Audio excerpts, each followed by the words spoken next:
an emotional reason for using food as a coping mechanism for life. And obviously, they're now in a situation where that coping mechanism has been taken away from them.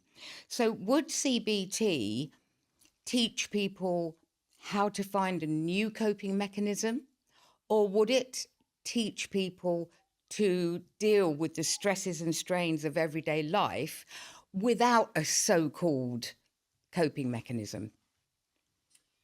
I think there's one thing feeling life's discomfort, but wouldn't that be quite cruel not to have a way to end that difficulty? Mm. So I think there's something about being able to say with a more compassionate view, recognizing that compassion would be defined as recognizing that difficulty exists with a desire to end that difficulty.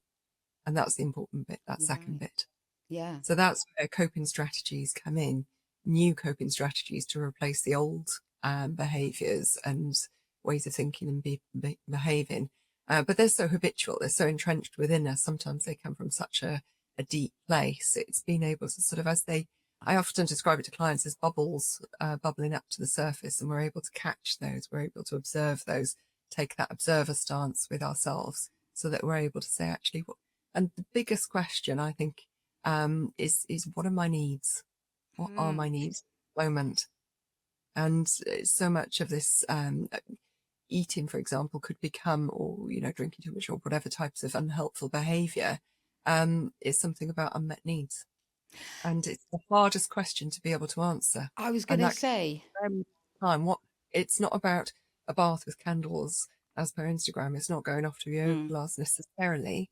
Might be that, but it's actually something about that deep sense, that deep felt sense of what my needs are. yeah, and I think that's really, really important because you're right.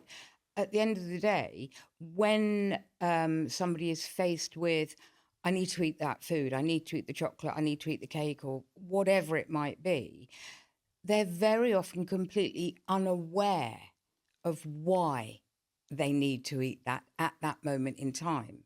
Because, like you say, it's deeply hidden in our subconscious and it's just something we've got used to.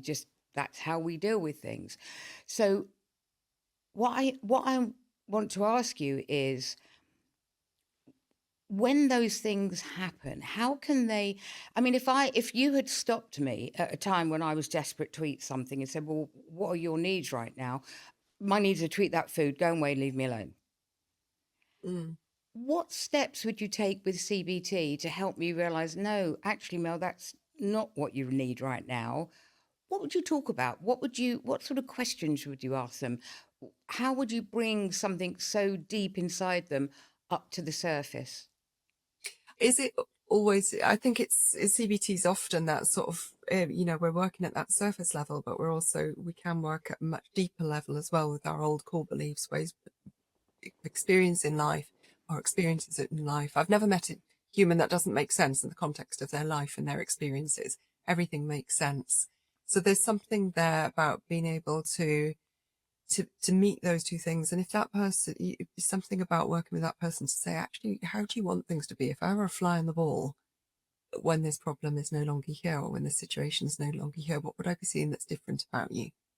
And being able to make that a really clear visual for that person, that this is about working towards this new way of being, this new way of living, this new way of experiencing oneself and also life as well. That it's bigger than just this moment where emotions feel overpowering, overwhelming, and you're reaching for the food. Mm. It's being bring yourself back and the wisest, kindest thing for you in this moment. Is it really the food, or what else is it that you need? And now that actually makes a lot of sense. It's almost like saying to somebody, um, okay, imagine in an ideal world that you weren't craving food, you were your slim self. Now paint a picture of what you need to enjoy that new world. And let's Yeah. work on that. And then we'll get to the crux of what your needs really are that are not being Mm. met. Yes, and also life is going to be difficult at Mm. times. That is life. Life is going to contain pain and difficult moments and suffering at times. But the suffering is what we do to ourselves. Yeah, you know, that's a key thing. I'm going to come back to that in a minute because I agree with you. Because actually, you also mentioned self sabotage a moment ago. yeah. And a lot of people will self sabotage at the point they've made progress.